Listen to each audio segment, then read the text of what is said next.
PC leader Tony Wakeham is back on the road for the final stretch of his campaign. NTV's Bailey Howard joins us live from Clarenville, where the Tories are hosting a rally this evening. Bailey? Hi, Michael. That's right. There's a rally coming up this evening as the PCs took their campaign back on the road. Today, Tony Wakeham talked about a number of issues, including his plans for 4 new ferries and the Bay du Nord project. But when asked what his plans are for the final stretch of the campaign, here's what he had to say. I'll be targeting a majority government.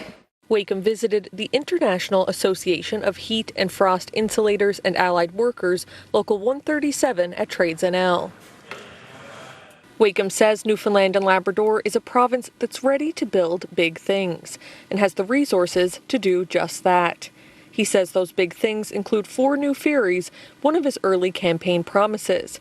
Wakeham says he was surprised by the pushback from Liberal leader John Hogan during last night's leaders' debate. But our ferries are old. I mean, some of them are 40 years old, some 50 years old. So they need to be replaced, and you can't keep putting it off. But it's not just about replacing them. It's about having a plan to replace them, but making sure that, look, it's time we got back. Let's do that work right here in Newfoundland and Labrador. He says he wants to prioritize local workers. Media asked Wakeham if his approach to these ferries is to build local at any cost. Let's talk about cost for a second. There's the cost of not having our workers working. There's the cost to our economy of people leaving our island. And then there's the capital cost of building a ferry. So when we take that, it's not simply about the capital cost. It's the cost, the lost cost of jobs and everything else that we can do, and the return on that investment. Both the Tories and the Liberals have announced plans to push Ottawa to remove the federal emissions cap. Wakeham was asked how he plans to address climate change with plans to increase oil production.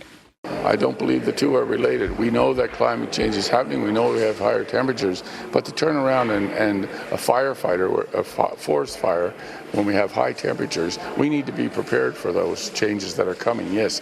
But simply walking away from oil production off our coast, I don't think that's going to have an impact on that particular situation. He says one of the ways the province can reduce its carbon footprint is by developing the hydroelectricity industry. Wakeham also spoke to the Bay du Nord project. As Equinor pushes for the FPSO to be built internationally, Trades NL is calling for 60 to 70% of major components to be built here in the province, or the oil stays in the ground. We don't have to take that stand yet. I haven't met with Ecuador yet, but I am prepared to sit down. Ecuador is very familiar where I have been on this issue. We've talked with Trades NL. We know where we stand in this issue. So we'll be looking to sit down with Ecuador and have that discussion. Wakeham was joined by Mount Scio PC candidate Daryl Hines, who he said is ready to turn the district blue.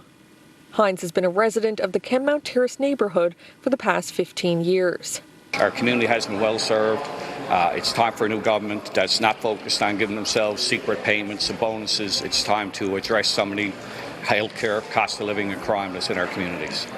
He says residents are frustrated with the progress of the Kenmount Terrace School.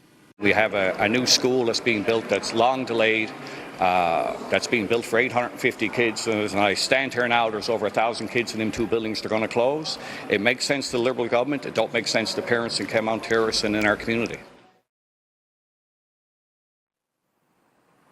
We've just arrived in Clarenville, where PC leader Tony Wakeham will be hosting a rally a little later this evening here at the Clarenville Inn. And we'll give you the latest on that tomorrow on the NTV Evening News Hour. Tony Marie? All right, thanks so much, Bailey. NTV's Bailey Howard reporting from Clarenville tonight.